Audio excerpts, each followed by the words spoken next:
So the family ranch started with my great-great-grandfather. His name is John Swenson, and he came over to America from Sweden. When he first came over, I don't think he had too much trouble kind of growing accustomed to the culture because he chose to fight in the Civil War shortly after he arrived here. And it's actually really sad, but while he was in the war, he lost one arm, and he actually ended up moving to Nebraska after the war, going to college, which was just obviously really rare during that time. So I admire him a lot for that.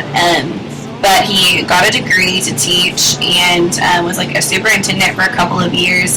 And then with his money that he had earned working, he bought some land, which obviously for an immigrant was just a really big deal. And the land was, well, it's right outside of Kearney today, but it was known as Sartoria back then. He helped name it.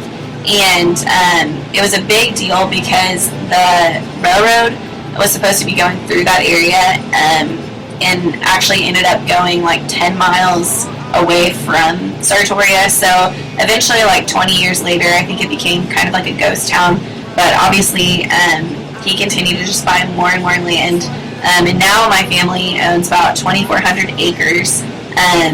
I'm not sure how many cattle we have, but yeah, we don't do corn or anything, just cattle.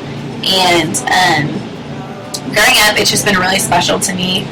Just because I think when I was younger, it was more of just like a fun place to go to spend time with my family. I didn't really understand like the history behind it or how sentimental that could be to me. But I think just kind of getting to the age that I'm at, I'm realizing so much more that it's just so much of my heritage and who I am, and it's just something that I know like I will treasure in the future. I want my kids to have the opportunity to be able to go to the ranch someday, and I know just being able to bring friends with me, it has been a really neat experience, just because obviously it's something that they get to appreciate too. So yeah, that's my ranch.